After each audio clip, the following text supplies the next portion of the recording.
The Ryan and Rush Show is brought to you by Vision Homes. If you're looking to build a home in North Central West Virginia, visit askvisionhomes.com.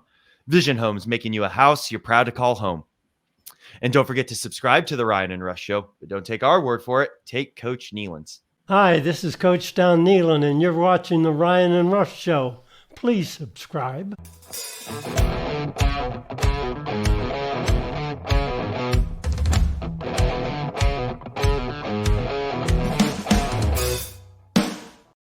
And we welcome you into another edition of the Ryan and Rush Show, your source for West Virginia sports.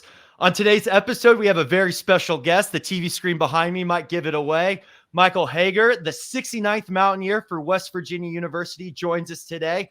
Kind of on his way out. BYU baseball doubleheader is about to kick off, so we know you're busy. But Mike, thank you so much for coming on the show. Yeah, thank y'all for having me, man. As I've always wanted to hop on a podcast, this is actually one of the first ones I've done. Appreciate it. Glad you're here. Let's go. Mike, I mean, let's get right into it.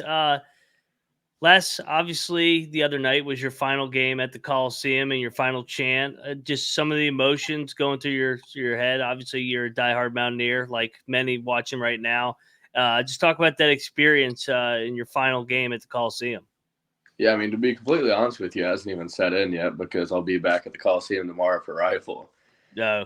So, we were walking up the steps. My mom's like, "Are you sad this is your last time?" I'm like, "It's not my last time. I'll be here for rifle, gymnastics." I'm sure it'll set in a little bit later. Probably next time I'm in the Coliseum watching the basketball game will be as a fan. But, yeah, to be honest, it's still kind of fresh. Are you going to compete with the rifle team? Bring out the musket and just start firing away? I hate to make those guys look bad. They work hard. Fair enough. Before you were the 69th Mountaineer, you tried out to be the 68th, right? And Mary ended up winning that. You were a cheerleader at the time, so you had something to fall back on still to be part of the pageantry and everything like that. But kind of the adversity, you wanted it. You wanted to be number 68, but you didn't quite get it. Kind of talk about how that adversity built you up so that you could then take the reins the following year and be the 69th. Right. I always tell people that losing the 68th Mountaineer is probably the best thing that ever happened to me because it allows me to kind of have a platform to say, hey, just because you weren't successful the first time you did something doesn't mean you should just throw your hands up and quit. So in the year between my first tryout and my second tryout, I did more volunteer work. I started tutoring math at grade schools. I just wanted to make myself become a more well-rounded applicant. And then obviously it worked out a lot better the second time. Tell us about the tryout process. I mean, let's go behind the scenes. I don't think many people know what goes into it other than you need a beard. And that's the first requirement. But take us behind the scenes on what the tryout process is like. Well, the tryout process in its entirety is about 2 months long. A lot of people think that I just had a cool beard and a weird haircut and they handed me a rifle and said, "Here you go, buddy." Yeah. So, you write about 5 or 6 different essays, you get reference letters, you compile a resume. And I'd say we have anywhere between 80 and 90 people apply for that every year. And then from that 80 or 90, you read the essays, you score them, you judge the applications. And then from that, you narrow it down to about a top 10. And the first Mountaineer interview was the first actual interview I ever had. So nothing could prepare me to walk into a room with 20 people sitting around it in suits, asking me all kinds of questions I didn't know the answers to. But obviously the second time I kind of faked it till I made it, I guess. But yeah, and then, from the top 10 that go to the interview stage, they narrow it down to a final 4. And that's a really, really cool thing because you get to wear old Mountaineers buckskins and walk around the Coliseum mountaineering. I feel bad for whoever has to wear mine. When you wear for a year, it gets kind of icky, but we'll see what we can do about it. I always wondered how comfortable that was, but it's probably just one of those things you get used to, right? I don't want to say the best part of my day is going home and putting shorts on, but it's yeah. Something about leather pants, it just doesn't quite do it. Yeah. Hey, at least you have a costume to put on, right? It's part of that, and you don't really have to do it the rest of your life. I mean, there's women that wear leather pants their whole life, and you're like, I probably don't feel sorry for them, right? You got your year, and you're good. Right? Yeah, they choose the leather pants. So I guess I chose it too, but I do every part of the costume except for the rifle. So until I finally hit a growth spurt, I got a pretty good Halloween costume planned out. There you go. So right before they announced you as the next Mountaineer, obviously they do it at the Coliseum, one of the last men's basketball games of the season. Did you feel good about it? Like, do you remember like just kind of looking up and not being sure? Or did you feel like, oh, I'm going to get this? Because I remember being in the stands and right before they announced you and everyone around me was like, if this guy doesn't get it, like, what is our school doing? I mean, it was just like the obvious choice. Yeah, I mean, luckily cheerleading prepared me really, really well for the cheer off because I wasn't afraid of starting a cheer and everyone looking at me like, dude, get out of here. Because stuff has happened before, especially at a weight event. So definitely my cheerleading experience helped me to feel really, really good about the actual in-person tryout. And from that, I was pretty. I don't want to say I was pretty confident going into it, but I was like, dang, if I don't win this time, I gotta change something up. Got to hit that growth spurt and go play tight end or something. Yeah, no doubt, no doubt. So your first year here as the Mountaineer you want the teams to be good. It's like everything. Everybody wants to be a winner, be associated with winning. You picked a good football season. I mean, team overachieves. We were preseason pick 14th. We go 8-4, 9-4, including the bowl game. Do you got a favorite memory from the football season? Specific game, specific moment, specific town, trip? I mean, the pit game's kind of an easy one to fall back on. So for me, That was a great game. kickoff is I got to the stadium at about 7 to 7:30. So honestly, some of my best memories from those games are walking around the tailgates, interacting with people, passing football with little kids, stuff like that. Nice. As the Mountaineer, you don't really get to watch the game, as crazy as that sounds, because there's always some kind of promo. You're always taking pictures. The only time you really pay attention is like, oh, do I have to shoot the gun right now? And you scare everyone in the stadium when you shoot that thing, especially these past couple games you did, because obviously we didn't have the attendance like we normally do, and that thing just echoes like never before. I remember going in the TCU game here. It was the end of the first half, and everyone kind of remembers the promo. You're going to do it, but everyone gets into the game, right? And then like you do the end of the first half, and I watched two sections just fly out of their chair. It's hilarious. You got to find some pleasure in doing that, right? Throwing everyone off. Yeah, especially the away teams that have no idea it's coming. I love watching them jump. But every time someone comes up to me and goes, "That thing scares me." I'm like, "Yeah, it scares me too half the time, and I'm the one pulling the trigger." I bet. Now another sport that did well too, this past fall, not only was football, but men's soccer. I mean, went to the Final Four. That must have been pretty cool to be part of that. It's such an excellent season and being there. And I know, you're not able to have eyes on the game like as much as you'd like to with all the commitments you have and what you just brought up. But what was that like kind of going to one sports, Final Four and being a part of that? Yeah, the game day atmosphere was really, really cool, especially, thinking back to the Marshall game. We had to bring extra bleachers in for how many fans wanted to attend.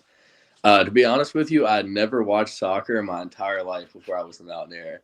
So half the time I'm like leaning over to fans being like, hey, I get we're mad right now, but like, could you explain why? That's what I would do. I'm like, dang, offsides again. When in doubt, blame the ref, right? Every time. Yeah, no doubt. Hey, so obviously you talked about the Coliseum. You like scaring the opposing team. All the games that I've been a part of in that building, I always got a kick out of it too. Or right before the national anthem, when you shoot off the gun the first time, it scares the what out of everybody, and that's their favorite memory when they talk about it. They go, yeah, that Mountaineer shoots off that gun and you don't see it coming, and like you jump up out of your seat. But it's been a tough year for the men's side. It's well documented for all of us. The women, though, had a really good year. What's been your favorite memory of the Coliseum this year? And what's it like being the Mountaineer in the Coliseum with it being such a historic building and a unique building too? Yeah, so one of my favorite, I guess it's kind of a newer tradition. Every game, right at the beginning of the second half, we play this video. It's basically like all the old Mountaineers like yelling into the camera. And then it's really, really cool for me because like I kind of grew up idolizing those guys, and to be on the same video cut as them, it's like awesome. Yeah. As for a specific memory at the Coliseum, beating Kansas at home is always a really, really good one. Oh yeah. I feel like every time we play Kansas, we just got to delay it until it snows or something. They don't play well in the snow. Yeah. Hey, it might be the last time the court gets stormed in Morgantown too, but that's obviously a conversation for another time. I mean, I'm sure the many sporting events you've been to. I remember us talking, Michael, like you're in the process of trying to beat the record, being the Mountaineer to go to the most sporting events. But through those, sometimes there's some technical difficulties. Like my example right now, I had your beautiful face on the TV behind me, and then it decides to update and turn off. And hey, but the show must go on, right? Do you have any kind of one of those where something like a wardrobe malfunction or something bad was going on? You're like, uh-oh, I got to get out of it. You just go on. You just keep going and act like it never happened. There was one game I had the flu at. So right before we went out to shoot the gun, I had to go throw up and then come out and shoot the gun. So that was a fun game. I'm out there like, let's go. Another one I remember is the day after the Pitt game, I had to give some type of speech at some charity event, and my voice was completely gone, like nothing. So I go up to the microphone, I'm like, "Thank you, everybody, for coming." And they're like, "Is this guy trying to be Batman right now? Like, what's going on?" They thought I was doing the bad Christian Bale impression. So, Mike, you got some upcoming events. You got the tournaments coming up. Anything specific you're most looking forward to here in the spring? It's going to be an exciting spring, especially with baseball season as well. Right. We're flying to Kansas City on Sunday. There's the best barbecue I've ever had is out in Kansas City, a place called Jack's Hat. Yeah. So I'm definitely excited to go back to there. Baseball team's kind of been on a roll. We're playing without our best hitter right now. We put up 10 runs against a Big 12 school last night. So that's definitely really excited. The last baseball game that I get to do as the Mountaineer is actually the Pitt game on the 16th. And then, after that, I'll be hanging out in the stands with you guys in a T-shirt and shorts. So, oh, that's interesting. They don't have you finish out the spring sports season. The other one takes over after that. So Braden's very first event will be the spring football game. Gotcha. Actually, no, I do remember that when you makes took sense. over. Yeah, we were there, Ryan, last year when you took over, and then you went right. We had the spring football game, and then the baseball game right after. Yeah, yeah. Big day for me. Yeah, that was a big day. Hey, baptism by fire. Get it going. Yeah, sink or swim immediately. Yeah, there you go. Figure out if you could do it right away or not. Michael, we talked about, many great experiences you've had, already across many of the sports we've brought up. Obviously, a couple more experiences you're looking forward to coming up. But is there kind of a underrated experience where maybe you thought, hey, this event was, you're going to do your job, not necessarily something you're looking forward to, but you're like, do you know what? That was, I really had a good time. That was awesome. Yeah. So I think a lot of people don't realize that only about 1/4 of the total events I do are athletics related. So, 75% of every public appearance I make is, going to grade schools and reading to kids, going to fairs, going to college events and giving speeches. Monday Night Lights kind of sticks out as one that was really cool because, I've never been given a microphone in front of an entire freshman class before, and they'll probably never let me do it again. But good time doing it. Made a couple pit jokes that landed pretty well. Oh, yeah. Brett, he liked it, so I don't guess I can get too mad. Those are always the best jokes. Especially after a couple beverages, they usually flow a little bit more. So, but Mike, your successor, you talk about it. He takes over the spring game coming up here soon. Braden Atkins, he will be the 70th Mountaineer. Everybody, your advice for him? Just taking on this job, like you said, I don't think people realize it's not just a hobby; it's full-time job being the Mountaineer. Yeah, I've done almost 430. I think today will be my 431st and 432nd public appearances. Dang. So, it's every day, sometimes 2 or 3 times a day. But, people always ask me, like, oh, how's the new guy doing? Braden was actually my alternate Mountaineer this past year, and I cannot say enough good things about him. Anytime I'm like, oh, shoot, I'm out of gunpowder, I'd call Braden, he'd bring me a can, like, right there on the spot, no matter where I was. Nice. He is a little bit too tall, I will say that. I like keeping our Mountaineers under 6 foot. He's about 6'1", 6'2", so we'll work on that. We'll get him to slouch when he hangs out with me or something. But I feel like he's really, really well prepared for the role. I brought him on the football field with me for a couple of games. I brought him to some schools with me so he can kind of see like because when you walk into a grade school and you're wearing all leather, you get a lot of crazy questions. That was something that Mary did with me too. So I wanted to do that with him so he can kind of see what it's like to actually go out and Mountaineer sometimes. That's great. So you said the BYU baseball game today will be 431, 432. Did you officially pass the record for most events by the Mountaineer? Or is Back when so there used to not be a term limit on the Mountaineer. So, Gotcha. it used to be you could be the Mountaineer until they kicked you out of school or you decided to become a real grown up or whatever. I'm not sure what the exact record is, but I think Mary did somewhere around 420 to 450, somewhere through there. So I'm hoping to at least beat Mary by the end of the year. There you go. Because I know that meant you were talking about it. You're like, dude, I'm trying to go to everything. Like this is what I want to do. I love it. And you've been a great representation of a Mountaineer, and we couldn't ask anything more of you. We really appreciate it, Michael. And when said and done, like, what are you going to miss the most about this? Definitely just the joy you bring people just by like walking up and being like, hey, how y'all doing? Like that's what made me want to become the Mountaineer. My freshman year, I saw Trevor Keese out in the blue lot. He was the Mountaineer in 2018. And he just walked up to a little kid, got down on his knee and like gave him a high five. And that's all that kid talked about for the next hour. So I was like, I might not be able to have the impact on the field that I'd like to have because, Big 12 middle linebackers are a little bit bigger than 5'7", 170.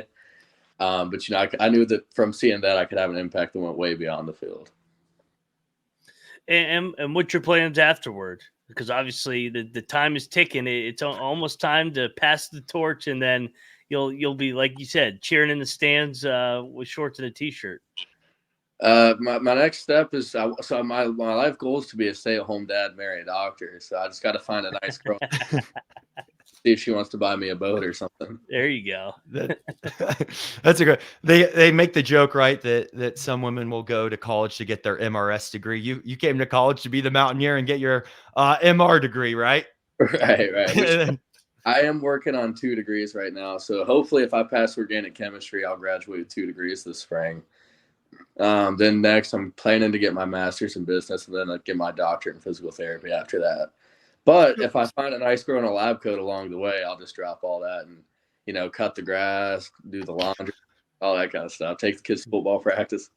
It sounds like you're going to be the doctor. That's what I'm saying. You. It might be the opposite, but hey, good for you. I'm sure you make a great stay-at-home dad. But Michael, we have one last question for you and then a little special request to end the episode. But before we get to that, need to remind everyone about our other sponsor. The Ryan and Rush Show is brought to you by 1111 Media. If you run a small business and want to get more customers, talk to the local marketing experts at 1111 Media. Visit 11-11.media. That's 11-11.media to learn more and get a free strategy session for your business. 1111 Media, helping small businesses get more customers. And Michael, when all's said and done and people look back on you as the Mountaineer, because everyone remembers, especially Ryan, when we were in school, you kind of remember the Mountaineer you were when you were an undergrad or when you were a kid or when you went to the Coliseum that one time, right? What do you want to be remembered for? Accessibility. So yeah, I've kind of made it my goal, like anybody that wants to get a picture with me, I try to go to everything so they have the opportunity to. And I try to be as approachable as you can, and I don't know, I just want people to remember me as having a good time, and I felt better about our interaction after they talked to me than they did before. That's awesome. That's great. I really appreciate you sharing that. Yeah, no problem at all. And one last request: can you lead us with the Ryan and Rush "Let's Go Mountaineer" chant for everybody? All right, so I'll be the Let's Go side. You guys be the Mountaineer side. Sound good? No problem. I'm ready. Let's wake my roommate up here. Let's go, Mountaineers! There we go. Let's go. Michael, thank you so much for coming on. Congratulations on all your success. Good luck going forward. I'll come over, see you at the BYU West Virginia baseball game this afternoon, and I look forward to talking with you again soon. You're welcome on the show anytime, Michael. Have a great day. Appreciate you. Having me. I'll try to hook you up with the T-shirt today. Hey, that's been my life goal, to always get one. So, hey, obviously put the kids first, but if there's a shortage of kids because they're still in school or coming out, I could definitely use one. We'll see. Hey, if I miss, if I could throw real well, I'll be in baseball pants instead of leather pants. So if I That's true. There you go. That's true. Have a great day. Have a great one, Michael. Appreciate you, brother. y'all too. Thanks, Michael. Let's go Mountaineers.